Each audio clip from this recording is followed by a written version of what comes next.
mano šitas pranešimas turėtų būti labai nuosekli tąsa mūsų šios dienos darbo. Galų gale mes ateinam ten, kur praktiškai mirties jau nebėra. Ateinam į kapines. Ir kai šiek tiek priprastumėte prie vaizdų, tai čia toks vaizdelis, o aš pašnekėsiu, kaip aš atėjau iki kapinių, arba gal nusiritau, nežinau. Nors šiaip su mano specialybė tai nieko bendro neturi. Sakyti iš patriotizmo gal labiausiai tiktų, nes Versmės leidykla, turbūt žinote, organizuoja vasaros ekspedicijas į įvairius valsčius ir leidžia valsčių istorijų seriją. Taigi jau 7 metus važinėju vasaromis su Versmės leidykla į ekspedicijas ir mano tema, kaip jau žiūrėjau, kad kapinės. Nes tuo metu, kai važiavo į mano gimtąjį kraštą, tiesiog ta tema niekas nesidomėjo. Na ir mane prispyrė, sako, važiuoji į tavo tėviškę, o tu nieko nedarai, negražu ir taip toliau. Na ir taip palaipsniui užsikabinau. Užsikabinau ir dabar jau esu apvažiavusi ir ištyrinėjusi per 300 kapinių. Tai šiokį tokį vaizdą turiu, bet vis tik kalbėdama aš daugiau remsiuosi Sėlių kraštu, tai šiaurės rytų Aukštaitijos pastebėjimai. Na ir pernai metais buvau Semeliškių valsčiuje ir Onuškio valsčiuje. Taigi šiek tiek galėčiau palyginti ir su Dzūkijos kraštu. Šiokios tokios specifikos yra, bet ne tiek daug. Dar bėda ta, kad apskritai apie užrašus, kas susijęs su kapinėm, o ten gali būti įvairiausių užrašų, nėra tyrinėjimų Lietuvoje, o ir pasaulyje beveik nėra.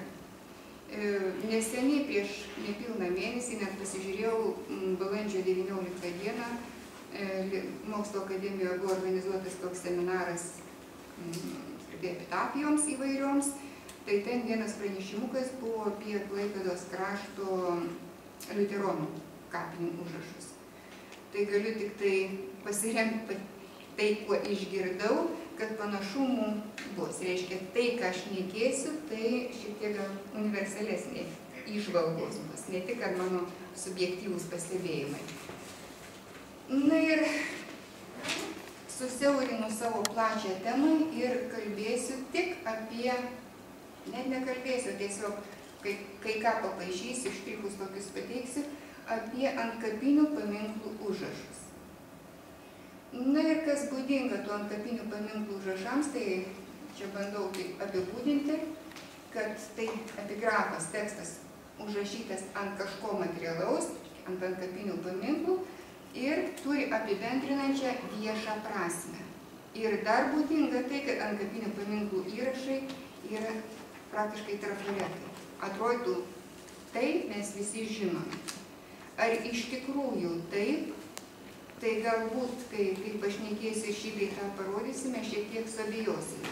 Ar tie antkapiniai paminklų užrašai iš tikrųjų yra parinkti iš katalogo, iškalti ir nieko nepasako nei apie likusius gyvuosius, ar nieko nepasako apie tą mirusį. Jeigu trafaretas, tai jis yra universalus, jis visur galioja. Tai tokie klausimai. Aš siūlyčiau, tiesiog kalbant apie antkapinių paminklų užrašus, atkreipti dėmesį į 2 laikotarpius labai skirtingus. 19 amžiaus, kaip čia imu, amžių, nors iš esmės tuose tyrinėtose kaimo kapinaitėse reikėtų sakyti 19 amžiaus antrą pusę. Vienas iš seniausių paminklų, kuriuos teko užtikti, tai buvo 1866, man atrodo, metų. Ir iki 20 amžiaus pradžios, tai gali manyti sutampa ir su lietuviškos spaudos draudimu, ir tuomet tie įrašai pasidaro įdomesni. Jo, kad tokių paminklų 19 amžiaus pabaigos likę labai nedaug. dar kol vaikščiau po Sėlių krašto kapines, tai atrodė, kad tokių paminklų yra nemažai. Daug, netgi šitai. Bet kai, tiksliau, atrodė, kad nedaug yra. Bet kai atvažiavau į Dzūkijos kraštus ir pamačiau, kad beveik jų nebėra, nes ten šiek tiek skiriasi atminimo įamžinimas, tai, reikėtų branginti tai, ką turim. Taigi, ir paskui 20 amžiaus vidurys, 21 amžius, nes vėlgi ypač Dzūkijoje, 21 amžiuje, užrašai ant paminklų darosi, dar tebėra populiarūs, kaip pasakysiu. O čia jau per anksti šiek tiek. Dabar apie 19 amžių. Negalėjau sukilnoti dėja, kas ten yra rašoma, tai aš paskaitysiu. Ir taip, pavyzdžiui, užrašas koks 19 amžiaus. Petras Treciokas mir 1888 m, o kitoje Lieto kryžiaus pusėje, Lietuose kryžiuose, vienoje pusėje dažniausiai būna užrašyta vardas, pavardė, metai, ypač tai būdinga reformatų kryžiams, o kitoje pusėje yra kažkoks tai tekstas, dar išliekas.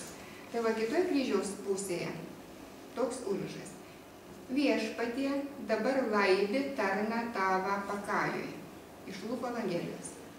Kitas variantas irgi 81 metų, jau vardų pavardžių neminėsiu.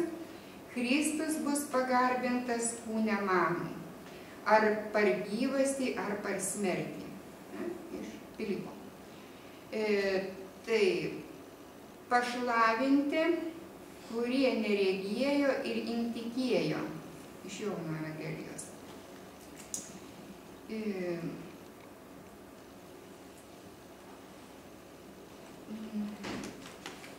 Dabar vienose kapinėse yra štai kaip užrašyta. Šio paminklo išganimą pastatė Jonas Vilimas ant kapą savos mylomos Gedinos Elžbietos Vilimenės, metusi 1881. Taigi, nuo citatų iš Evangelijos pereinam prie labai romantiško prisipažinimo meilėje net po mirties savo žmoną, kad vis dar ją myli ir jos gedi. Dar kitokių užrašų. Praeiviai, kol esate, atsiprašau,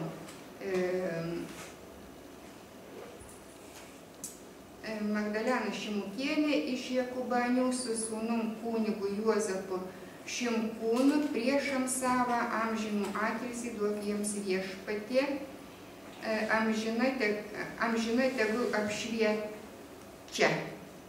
1891 metų lapkričio mėnuo. Ir dar yra keli variantai, kai Kaušakis sukalbėti Sveika Marija arba prašo Sveika Marija. Taigi tokie variantai iš esmės yra išlikę iš 19 amžiaus užrašų. Nes, kaip sakiau, pačių paminklų yra nedaug. O dabar 20 amžiaus antrosios pusės užrašuose, ką mes esame įpratę matyti, kadangi apie mūsų laikus. Paprastai amžiną atilsį, vardas, pavardė, gimimo, mirties metai, ir atrodo viskas, visa informacija. Dabar nuo 20 amžiaus pabaigos, 90-mečio ir šiais laikais, jau tampa beveik populiari tendencija nurodyti ir tą užsiėmimą, kuo užsiėmė žmogus gyvas. Bet gydytojas, muzikologija ir kažkas, kas kalbama, pasakoma apie mirusį, kuo jis užsiėmė gyvas būdamas. Dar kai kur yra papildoma informacija ir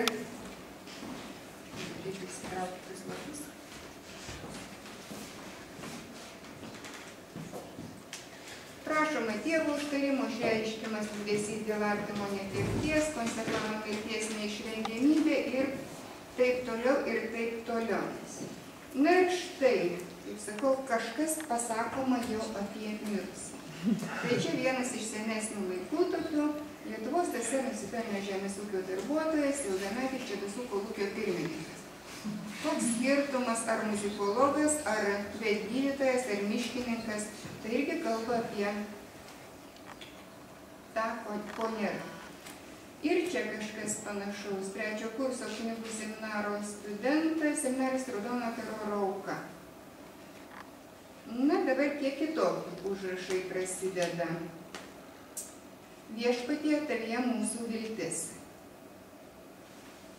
Žmogus kaip žvaigždė sužiba ir užgęsta, palikdamas skausmą artimųjų širdyse. Na, kaip matom, tas užrašas yra ant to pašo paminkliuko. Tiesiog dabar, jeigu visi matosi, atrodo, metai, 69 metų, ir labai gražiai su klaidomis užrašyta, kaip ir priklauso, vaikai ir jų šeimos, greitai ateisim pas juos. Tai čia priklausomai nuo skaitytojo galim suprasti kaip grasinimą, o galbūt ir kažką kitą, čia nuo gyvųjų išmonės priklauso. Dabar Motiejus Andrulionis, paminklų už visus viernus numerius tos giminės 1905 metais. Na, toks variantas. Dabar poezijos šiek tiek.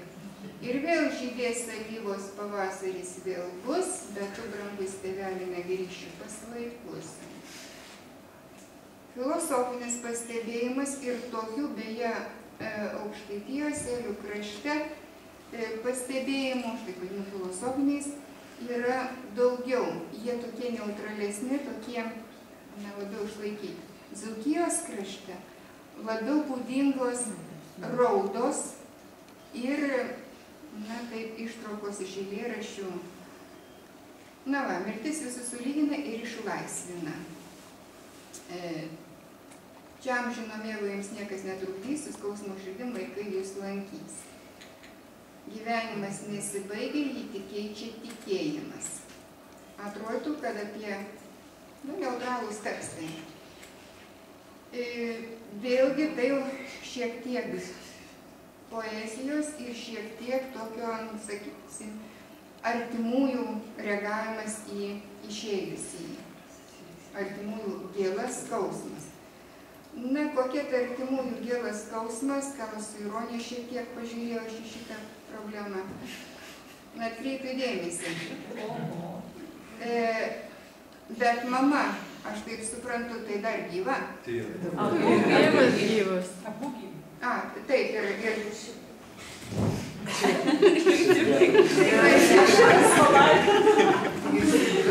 Gal patys jau pasistatė?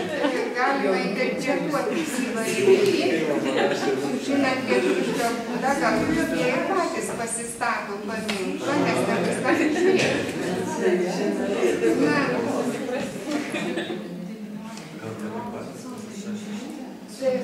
Dabar tavęs nėra ir mūsų nebus, per žemę įskiti gyvi, net kai ruduo šilins lapus, gyviesiems žemė bus žavi, o mes paliksim užmiršti. Tai, sakyčiau, taip labai gražiai konstatuojama, kad vis tik Dzūkijos krašte atkreipiau dėmesį, kad ten kapinės didžiulis gražus paminklas pastatytas, dažnai būna, ne visur, didžiulis gražus paminklas ir graudūs eilėraščiai kažkokie tai ir didelės piktžolės. Reiškia, kažkoks toks iš pradžių atrodė šiurpus neatitikimas tarp paminklinio akmens ir priežiūros, o paskui toks gyvenimas. Dar daug dienų šviesių saulėtų galėjom būti mes kartu, gyventi mylėto nestovėti, ties šaltų tylinčių kapu. Vėlgi filosofinis gyvenimas nepakartojamas, mirtis nenugalima. Na ir čia aš jau vėl turiu iš rašto skaityti, nes čia tiesiog parodau, tai variantas toje knygoje, kas yra surašyta. Taip. Kur dabar knyga mane?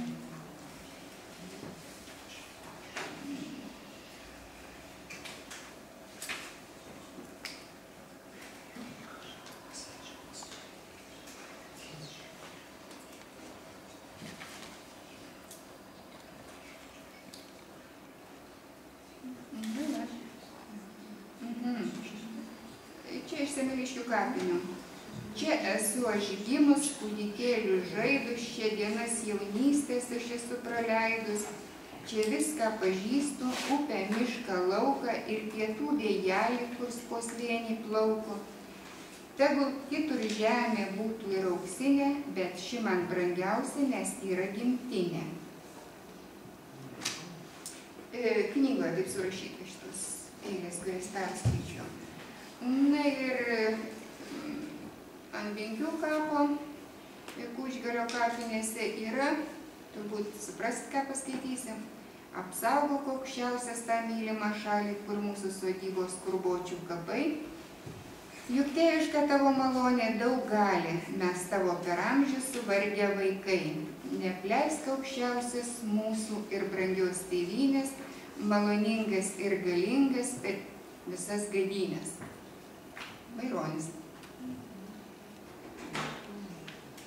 Bet visi šitie užrašai atrodo iš tikrųjų daugiau kalba apie tai, kad trafaretiniai žodžiai su mažais niuansais. Apie tą privatumą lyg tai čia nieko ir nebuvo kalbama.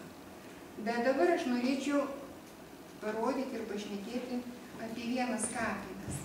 Tos kapinės, Degučių kaime kapinės, čia yra kapinis paminklas, skulptorių Žuklių pastatytas, motinai tėvui, broliui, ten jie patys, tos kapinės yra riboto laidojimo statusą turinčios, tai daugiau niekas ten negalės praktiškai, kas tik tai turi giminių, ten palaidoti ir Širvio tėvai tose kapinėse. Dabar, jeigu atkreiptumėte dėmesį, čia šiek tiek matosi, štai yra tokie cementiniai antkapiai. Ir tekstai, kuriuos aš skaitysiu, iš esmės yra išgraviruoti, išraižyti šitose antkapinėse plokštėse. Kokie tie tekstai?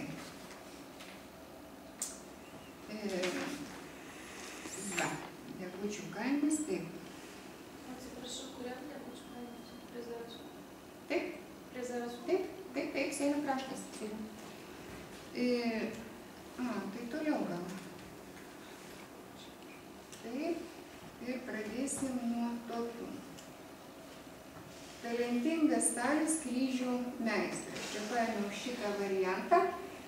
Ten, čia Petras Mekšėlis yra parašyti ir metai ir visa kita, bet tiesiog kelią išlaužiau, šlipavau ten tas plokštis, bandydama įsitikinti, ar teisybė rašo šitose lentelėse, kas ten iš tikrųjų yra.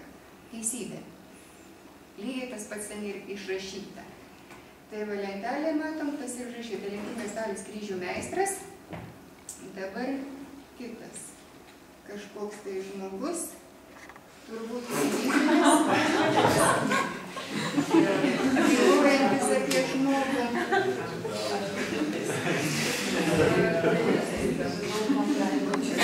Šiaip labai reikėjo patikrinti šitą užrašo tikrumą, ar čia vėliau atsiradęs, ar ne, pasirodo ne. Ačiū uždėmesį, bus vėliau, nes dabar jau čia skaitysiu kitus tekstus, kas ten surašyta. Kokie tekstai? O tekstai štai kokie. Talentingas Stalis kryžių meistras, dabar Ona Striungienė, Skinderevičiūtė, duktė Vlado, gim 1913 M. Dervynių kaime.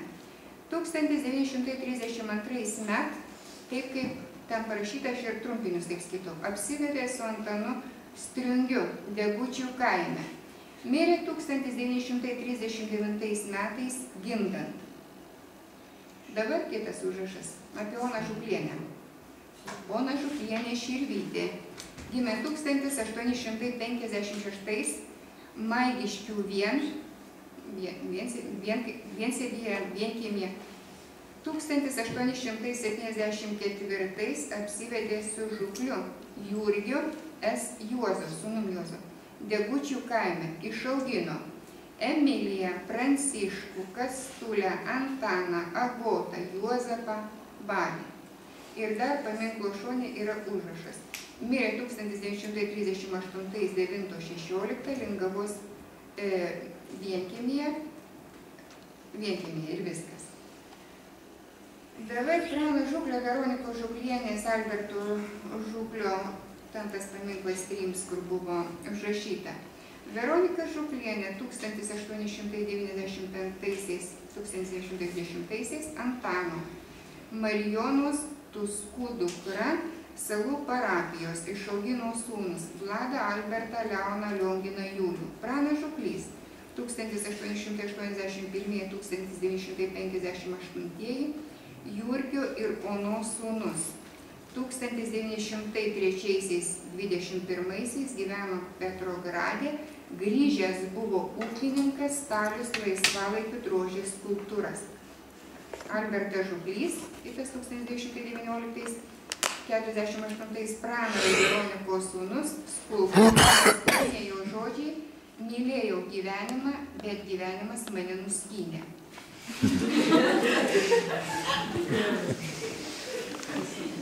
Ir štai po tokių kontrastingų parodymų, atrodo, vieni užrašai byloja iš tikrųjų apie trafaretus, apie tai, ką mes žinom, ištraukos iš eilėraščių, ir ten nieko apie asmenis, apie mirusiuosius arba apie likusius gyvuosius mes beveik nieko negalim pasakyti, neutralūs užrašai. Kituose užrašuose mes matom kaimo, šeimos istoriją. Na ir atrodo taip, kad tie gyvenę iškyla taip aiškiai, kad turbūt mes apie juos sužinom daugiau, negu kad čia sėdinčius. Tai tada grįžtu prie savo temos ir klausimo. Vis tik užrašas kapinėse apie ką daugiau byloja? Ar apie viešą, apie tai, kas priimta, apie kultūros tradicijas, sako, kad kultūra turi tuose užrašuose atsispindėti ir atsispindimą, ar vis tik daugiau yra privatumo? Nežinau. Ateities tyrinėtojai galbūt pasakys, o mes, turbūt vaikščiodami po kapines, paskaitysime ir užrašus, kokie ten yra. Tokia mano tema, toks pristatymas. Na, šiais metais dar vieną ekspediciją važiuosiu, gal ką įdomesnio surasiu. Tai galėsiu po daugelio metų dar kartą papildyti savo pranešimą ir paskaityti galbūt įdomesnių užrašų, nes gyvenimas vietoje nestovi. Ačiū už dėmesį. Dabar jau tikrai ačiū.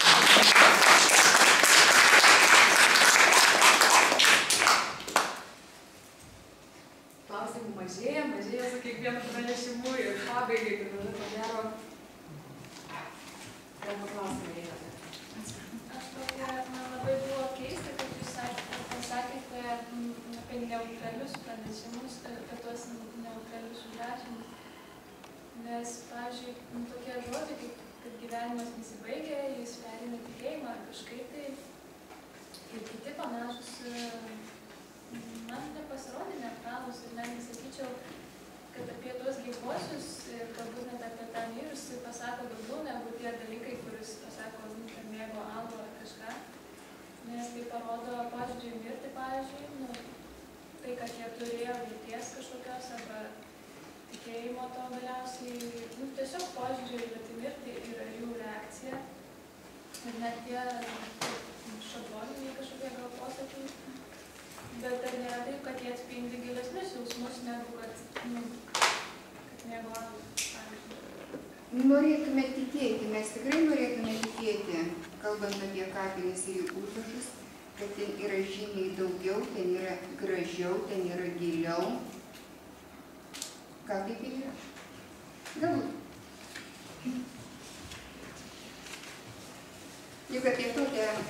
pavadinsiu, šventą vietą, sakralią vietą, kitaip manyti, tai būtų lyg tai ir šventvagystė.